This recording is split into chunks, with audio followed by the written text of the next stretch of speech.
अस्सलाम वालेकुम नाज़रीन, आप देख रहे हैं प्रोग्राम हेल्थ 21 और मैं हूं पलवशा महमूद और इस साल आपकी जानिब से आपको प्रोग्राम में खुशामदीद कहूँगी। उम्मीद करती हूँ आप सब बिल्कुल ठीक होंगे, खैरियत से होंगे और अपना ख्याल रख रहे होंगे। नाज़रीन, एक बार फिर से हम लोग इस प्रोग्राम में हाजिर हुए हैं एक डिफरेंट टॉपिक के साथ और ये टॉपिक भी बहुत अहमियत का हामिल है क्योंकि इसी वीक 24 अक्टूबर को जो है पोलियो डे मनाया जाता है और हम लोग बात करने वाले हैं पोलियो के हवाले से, बच्चों में बढ़ते हुए पोलियो केसेस के हवाले से। हर साल कोशिश की जाती है हमारी गवर्नमेंट की जानिब से कि इंटीरियर साइड पे जाके या फिर मुल्क के कोने कोने में अपनी टीमें भेज के पोलियो के कतरे पिलाए जाएं और बच्चों को इस मुज़ीब मर्ज से जो है महफूज रखा जाए। लेकिन बदकिस्मती से दहशतगर्दी की वजह से भी काफ़ी हमारे पोलियो वर्कर्स जो हैं वो अपनी जानों का नजराना पेश कर देते हैं और वो पूरे मुल्क में पोलियो के कतरे नहीं पिला पाते। और अक्सर ये वालिदैन में मिसकंसेप्शन भी पाया जाता है जो देहात साइड पे रहते हैं कि पोलियो के कतरे पिलाने से जो है बच्चों में दीगर बीमारियां फैलेंगी। इसके हवाले से कितनी सच्चाई है, पोलियो के कतरे कितने ज़रूरी हैं बच्चों में पीना, कितनी इकसाम है पोलियो की, इन तमाम हवाले से हम लोग जो है वो डिस्कस करेंगे टॉपिक आज इस सेगमेंट में। हमारे साथ एक बार फिर से स्टूडियोज़ में मौजूद हैं डॉक्टर शबाना नाज, न्यूरोमस्कुलर स्पेशलिस्ट हैं, सितारा पाकिस्तान है 2021 और 22 और मैं मज़ीद चाहूँगी कि वो अपने बारे में बता दें हमें कि उनके पास किस चीज़ की डिग्री है और मैं फिर फर्दर अपने टॉपिक को कंटिन्यू करूँगी। अस्सलाम वालेकुम डॉक्टर। वालेकुम अस्सलाम। जी जी जैसे आपने बताया न्यूरोमस्कुलर स्पेशलिस्ट, नर्व मसल्स और ये सारा जितना भी हमारा नर्वस सिस्टम से है जो भी इस तरह के केसेस होते हैं ये हम लोग डील करते हैं। और इसके अलावा मेरी सर्टिफिकेशन है न्यूरोलॉजिकल रिहैबिलिटेशन में, न्यूरोलॉजिकल जितने भी डिसऑर्डर्स हैं उसके अंदर मेरी यूके की सर्टिफिकेशन है और स्पोर्ट्स इंजरीज में है। और इसके साथ साथ डिफरेंट मैनुअल थेरेपी के जितने भी कोर्सेज होते हैं उसमें भी मेरी यूके सर्टिफिकेशन है। डायनामिक कपिंग में बहुत सारी चीज़ें हैं, बहुत से हेल्थ अवेयरनेस सेशंस होते हैं मेरे ऑल ओवर द वर्ल्ड होते हैं, पाकिस्तान के टीवी चैनल्स पे भी होते हैं, मेरे वर्कशॉप्स होते हैं, सेमिनार्स होते हैं जिसमें मैं लोगों को हेल्थ के बारे में अवेयरनेस देती हूँ। ठीक डॉक्टर, अगर अपने हम लोग टॉपिक की तरफ बढ़ें तो मैं आपसे पूछना चाहूँगी कि पोलियो बेसिकली क्या है और ये किस तरह फैलता है?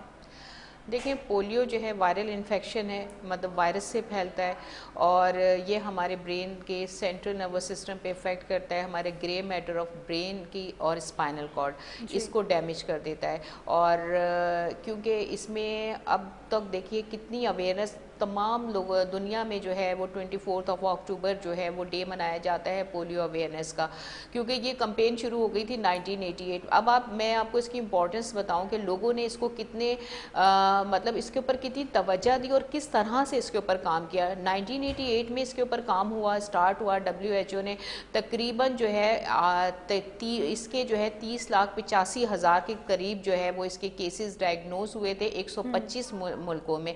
उसके बाद जो है फिर इन्होंने इसकी कैंपेन चलाई, लोगों ने काम किया और 12 साल के बाद सिर्फ 2000 में 105 जो कंट्रीज थे उनको उन्होंने पोलियो फ्री करार दे दिया गया। सिर्फ 20 ममालिक ऐसे थे जिसमें 3000 के करीब आपको केसेस मिले। इनमें से जो है अब आप देखिए 2014 की बात है कि सारे जो है WHO ने वर्ल्ड को 80% जो है वो पोलियो फ्री करार दे दिया गया। अब हमारे पाकिस्तान में भी आप देखें इतनी अवेयरनेस थी, लेकिन अब पिछले साल आप देखें इस साल भी हमारे बहुत केसेस हमें मिले हैं, वजीरिस्तान की साइड पे भी मिले हैं।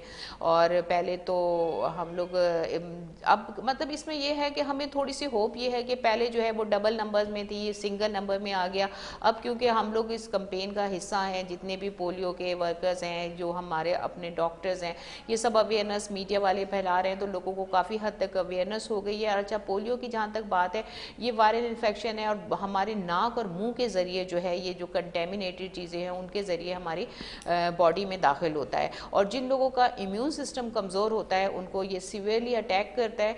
और आप इसकी कई टाइप्स होती हैं। मेनली हम ये समझते हैं कि अगर पोलियो हो गया तो वो जानलेवा नहीं है, कोई बात नहीं, अल्लाह मालिक है। लेकिन पोलियो की जो सबसे अहम चीज़ है एक बल्बर पोलियो, जो कि आप देखें 2 to 12% होता है, जो हमारे रेस्पिरेटरी यानी सांस के पट्टों के ऊपर इफेक्ट करता है, वो डेथ का भी कॉज बनता है। स्पाइनल पोलियो होता है जो सबसे ज़्यादा होता है, 70 to 79% होता है, और ये हमारी यूनिलैटरल यानी एक साइड की टांग, एक साइड का हाथ, हमारी स्पाइन, हमारे हिप की और हमारे फिंगर्स और थंब वगैरह के मसल्स के ऊपर इफेक्ट करता है। और थर्ड जो टाइप है वो 10 to 12% केसेस होते हैं जो कि इन दोनों का मिक्सचर होते हैं, यानी बल्बो स्पाइनल पोलियो होता है।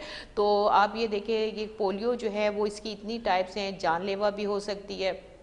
इसमें जब आपका ऑनसेट होता है ये वायरस का, तो ये आपका इसका इंक्यूबेशन पीरियड जो है वो 7 से 14 दिन है। 7 से 14 दिन का मतलब ये कि जब पोलियो आपके जिस्म में दाखिल हुआ और उसकी अलामात ज़ाहिर हुई, उसके बाद 7 महीने में परमानेंटली जो भी पैरालिसिस होनी होती है वो आपका परमानेंट हो जाता है। और एक और अहम चीज़ कि पोलियो जो है वो आपका इरिवर्सिबल है, यानी उसका वो ठीक नहीं होता। जो आपका डैमेज हो गया वो हो गया, लेकिन आप जो है अब मज़ीद आप उसकी रिहैबिलिटेशन या उसकी मैनेजमेंट करते हैं अगर आपके बच्चे को पोलियो हो गया। ठीक। डॉक्टर, आपने अभी बताया कि पोलियो जो है ये एक वायरल इन्फेक्शन है जो नाक और मुंह के ज़रिए जो है वो हमारी बॉडी में एंटर होता है, लेकिन क्या ये वायरल इन्फेक्शन कंटेजियस भी है?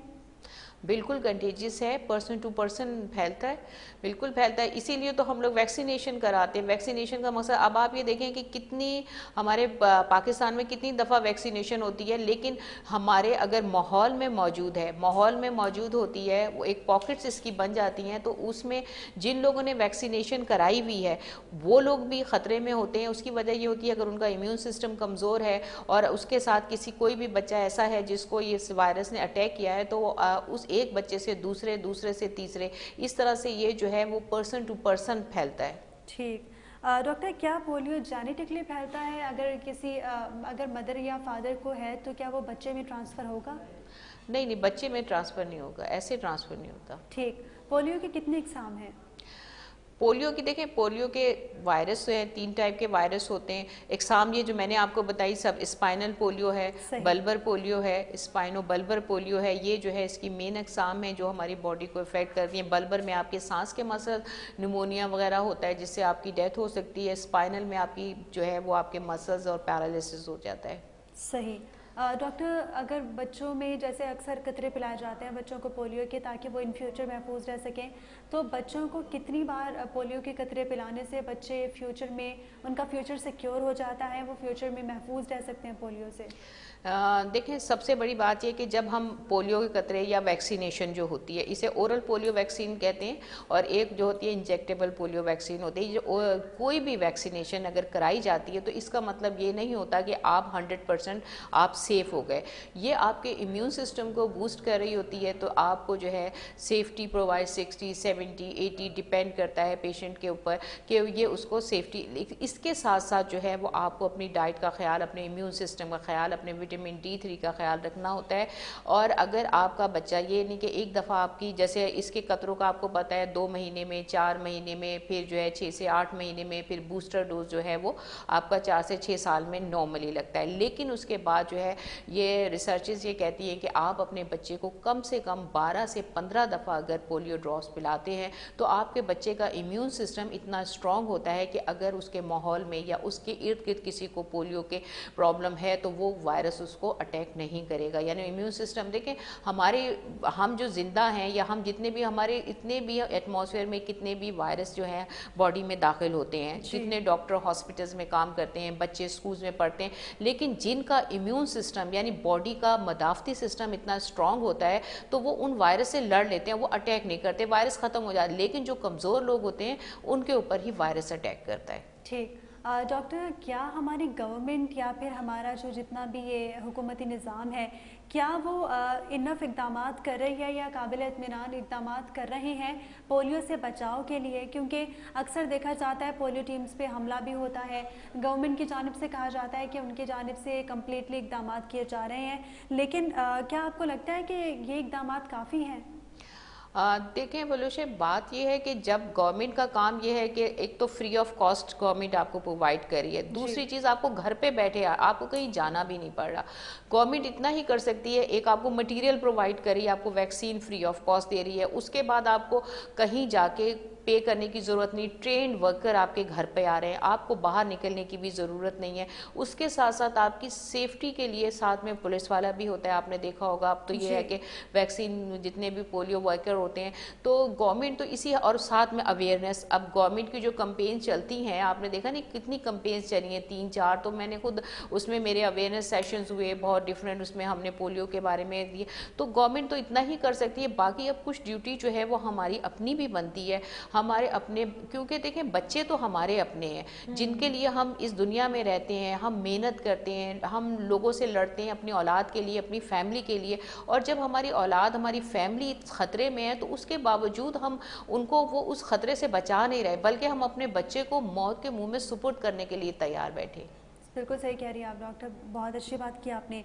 अक्सर देखा जाता है केपी के साइड या फिर मुल्क के दीगर हिस्सों में देखा जाता है कि काफ़ी लोग पोलियो के कतरे पिलाने से गुरेज करते हैं अपने बच्चों को। एक मिथ है कि पोलियो से दीगर बीमारियां जन्म लेंगी, तो इसमें कितनी सच्चाई है? और जो लोग ये प्रोग्राम देख रहे हैं और अपने बच्चों को कतरे नहीं पिलाते, आप उनके लिए क्या मैसेज देंगी? देखिए, मैं सिर्फ मेरे बहुत सी, मैं पोलियो कैंपेन का हिस्सा रही हूँ, हर टीवी चैनल पे मैं यही कैंपेन के लिए ही बात करती रही, पोलियो के लिए। मैं सिर्फ उनसे एक सवाल करती हूँ, बहुत सारी बातें सब लोग करते हैं कि भाई ये कर लें, लोगों को समझ। मैं ये पूछती हूँ कि अगर उससे कोई और बीमारियाँ पैदा होती या अगर वो नुकसानदेह होती, तो तमाम डॉक्टर्स, तमाम लोग जो है जिन्होंने अपने बच्चों को, हमें अगर ऐसी चीज़ होती तो हम अपने बच्चों को ये सब कुछ करवाते, या हम लोगों को जो पोलियो पिलाया के ड्रॉप्स पिलाए गए, हमारी फैमिली को पिलाए जाते हैं, तो हम अपने ख़ानदानों में ना करें अगर ऐसी कोई ख़तरनाक चीज़ हो। जब हम अपने बच्चों को ये चीज़ दे रहे हैं, तो इसका मतलब हम कौम के बच्चों को भी अपना बच्चा समझ के ये गाइडलाइन दे रहे हैं कि आप लोग भी अपने बच्चों को बचाएं। जिस तरह हम लोग अपने बच्चों को एक हेल्दी बच्चे, हम लोग, हमारी कोशिश यही है कि इस पाकिस्तान की नस्ल, आने वाली नस्ल जो है वो हेल्दी हो, ताकि एक पाकिस्तान हेल्दी हो और हम दुनिया में अपना नाम बना सकें। और जो लोग ये मिसकंसेप्शंस दे रहे हैं, आपने देखा होगा, जो ये बातें करते हैं, मिथ बनाते हैं कि जी पोलियो, ये वो लोग हैं जो पाकिस्तान को आगे नहीं बढ़ने देना चाहते, ये वो लोग हैं जो ये चाहते हैं कि पाकिस्तान की आने वाली नस्ल माजूर पैदा हो, ताकि पाकिस्तान एक माजूर हो। लेकिन ये उनकी गलतफहमी है। पाकिस्तान की आने वाली नस्लें बहुत सेहतमंद होंगी और पाकिस्तान को बहुत आगे लेके जाएंगी। बिल्कुल, बहुत अच्छी बात की आपने। इंशाल्लाह पाकिस्तान के आने वाली नस्लें सेहतमंद और पाकिस्तान को बहुत आगे लेके जाएंगी। डॉक्टर, सिम्टम्स के हवाले से अगर बात करें तो पोलियो के सिम्टम्स क्या होते हैं और पोलियो में किस तरह की माजूरी हो सकती है? क्या सिर्फ चलने फिरने से इंसान माजूर हो सकता है या मज़ीद भी किसी तरह की माजूरी हो सकती है? देखें, पोलियो की जो साइन सिम्टम, जैसे मैंने कहा 7 से 14 दिन इसका इंक्यूबेशन पीरियड है। वायरस आपके जिस्म में गया, कंटेमिनेटेड पानी पी लिया, सब्जी खा ली, फ्रूट खा लिया, खाना खा लिया, उससे आपकी बॉडी में चला गया, आपका इम्यून सिस्टम कमज़ोर है, उसके बाद आपकी ज़्यादातर आपको तेज़ बुखार होगा, गला ख़राब होगा, नज़ला होगा, नौजिया भी होता है, किसी को डायरिया भी हो जाता है, बॉडी पेन, जॉइंट पेन, ये सारी चीज़ें हैं, बॉडी स्टिफनेस, ये बहुत कॉमन होती है। उसके बाद जो है ये 7 से 14 दिन में ये चीज़ जो है वो डिवाइड। और दूसरा, अगर आपको बल्बर पोलियो हो गया तो आपको निमोनिया, सांस लेने में तकलीफ होगी, तो ये इसकी ख़ास अलामात होती हैं। और फीवर, जाहिर है फीवर हाई ग्रेड होता है। और अच्छा, इसमें माजूरी का जहाँ तक मैंने बताया, जैसे स्पाइनल पोलियो है, उसमें आपकी हाफ साइड ऑफ बॉडी, आपका एक हाथ, एक टांग, आपके हिप के मसल्स, आपकी स्पाइन के मसल्स, आपका अंगूठा, आपकी फिंगर्स, ये सारे, और आपका शोल्डर, ये सब पैरालिसिस हो सकती है। उसके अलावा जैसे सेकेंड मैंने आपको बताया कि रेस्पिरेशन का प्रॉब्लम होगा, तो ज़ाहिर इंसान का जिंदा रहना ही मुश्किल होता है। और कुछ इसकी एक और ख़ास होती है, पोस्ट पोलियो सिंड्रोम भी होती है, जिसमें कुछ लोगों को ऐसे बचपन में पोलियो होता है, फिर उसके बाद जो है ओल्ड एज में जो है वो साइंस, उसके बाद वो सबसाइड हो जाता है, वो सो जाता है, जिसे आम आसान ज़बान में आप कहें। लेकिन ओल्ड एज में जाके ना ये साइंस सिम्टम्स बूढ़े लोगों में नज़र आना शुरू होती हैं, उनके मसल्स वीक होना शुरू होते हैं। तो वो लोग क्या समझते हैं, उनको लोग ये मशवरा देते हैं कि आप जाके एक्सरसाइज करें। जब वो एक्सरसाइज करते हैं, जब उस पर प्रेशर डालते हैं, तो और ज़्यादा जो है वो उनके डिटोरिएट होते हैं, जबकि इसका ट्रीटमेंट रेस्ट है। तो जब किसी को भी अगर इस एज में आगे जाके अगर ऐसी प्रॉब्लम हो रही है और उनके पास हिस्ट्री है कि उनको बचपन में पोलियो हुआ था या पोलियो का अटैक हुआ था, तो वो फ़ौरन अपने डॉक्टर से कंसल्ट करें कि ये पोस्ट पोलियो सिंड्रोम तो नहीं। ठीक। डॉक्टर, जिस तरह आपने बात की कि अक्सर एक साइड का हाथ या पाँव काम करना बंद कर देता है, तो पोलियो के सिम्टम्स और फॉलिश के सिम्टम्स मिलते जुलते हैं क्या? देखिए, ये जो पोलियो है इसको कहते हैं इन्फेंटाइल पैरालिसिस, यानी ये बच्चों में होती है, इन्फेंटाइल होती है। तो इसमें और जो आप फालिज की बात करें, देखिए फालिज के और स्ट्रोक के जो है वो कॉजेज़ अलग होते हैं। जैसे अगर आपके बड़े में है, उसमें आपको हाई ब्लड प्रेशर की वजह से हो गया, ब्रेन हैमरेज हो गया, तो एम्बोलिज्म है, थ्रोम्बोसिस है, तो उसके कॉजेज़ और होते हैं, इसके कॉजेज़ और हैं। स्ट्रोक और चीज़ है, फालिज जिसकी आप बात करें, हेमीप्लीजिया, क्वाड्रिप्लीजिया, पैराप्लीजिया, ये ट्रॉमा की वजह से भी हो सकते हैं, इनके कॉजेज और हैं। ये जो है पोलियो, ये वायरल इन्फेक्शन है, ये एक वायरस, एक पैथोजन से होता है और ये इन्फेंटाइल होता है, ये बच्चों में होता है। ठीक, अभी 24 अक्टूबर को पोलियो डे के तौर पे मनाया जाता है पूरे जो है मुल्क में, सिर्फ मुल्क में ही नहीं पूरी दुनिया में पोलियो डे के तौर पे इस दिन को मनाया जाता है। तो पाकिस्तान में इस दिन में क्या कोई सेमिनार्स का इनेकाद होता है या अवेयरनेस कैंप्स कायम होते हैं, इस हवाले से लोगों में आगाही किस तरह प्रोवाइड की जा सके? बिल्कुल, बहुत सब कुछ होता है। देखें, अब सबसे पहले तो कहते नहीं है कि आगे कहाँ जाएं। आप देखें, हाथ कंगन को आरसी, क्या आप देखें सामने बैठी हुई हैं, आप अवेयरनेस दे रही हैं, मैं अवेयरनेस दे रही हूँ। मीडिया के ज़रिए हज़ारों की तादाद में लोग अपने घर में इस प्रोग्राम को देखेंगे, उनको पोलियो की अवेयरनेस होगी। इसके अलावा इसी तरह से बहुत सारे लोग, बहुत सारे पाकिस्तान के बेटे बेटियाँ जो काम कर रहे होते हैं, वो अवेयरनेस सेशन दे रहे होते हैं, मेडिकल कैंप्स लगते हैं, फ्री मेडिकल कैंप्स लगते हैं, कॉन्फ्रेंसेज होती हैं, और बड़े लेवल पे इंटरनेशनली भी ये सारी होती हैं, क्योंकि बाकी जगह तो ख़त्म ही हो गया है ना पोलियो। रह तो हमारे पाकिस्तान में रह गया है, कुछ केसेस अफगानिस्तान में मिले, तो हमारे पाकिस्तानी इस वक्त दिल और जान से, और बल्कि आप ये देखें 24 अक्टूबर तो सिर्फ इंटरनेशनल डे के तौर पर मनाया जाता है, लेकिन हमारे पाकिस्तान में तो बाकायदा गवर्नमेंट में आपने देखा होगा कंपेन्स चलती हैं 1 वीक की, 3-4। तो मैं जैसे मैंने बताया कि मैं खुद उनका हिस्सा रही और मैंने टीवी पे उसमें अवेयरनेस सेशंस भी दिए। हमारे यहाँ तो पूरा साल ही इसके ऊपर ना काम हो रहा है। बिल्कुल, बहुत अच्छी बात की आपने कि हमारे गवर्नमेंट पोलियो के ख़ात्मे के लिए हर मुमकिन इक़दाम कर रही है। और नाज़रीन, जो लोग अपने बच्चों को पोलियो के कतरे नहीं पिलाते और डरते हैं कि फ़र्दर बीमारियों से दो चार ना हो बच्चा, उनको चाहिए कि वो इसके बारे में मुकम्मल आगाही जो है वो लें, उसके बाद अपने बच्चों को पोलियो के कतरे लाजमी पिलवाएं, ताकि आपके बच्चे का फ्यूचर जो है वो महफूज सिक्योर हो सके। नाज़रीन, हमारे साथ एक बार फिर से डॉक्टर शबाना नाज मौजूद थी, उन्होंने अपना कीमती वक्त दिया, मैं उनको बहुत शुक्रिया अदा करना चाहूँगी। इसी के साथ ही मुझे और मेरी पूरी टीम को इजाज़त दीजिए। अल्लाह हाफ़िज़।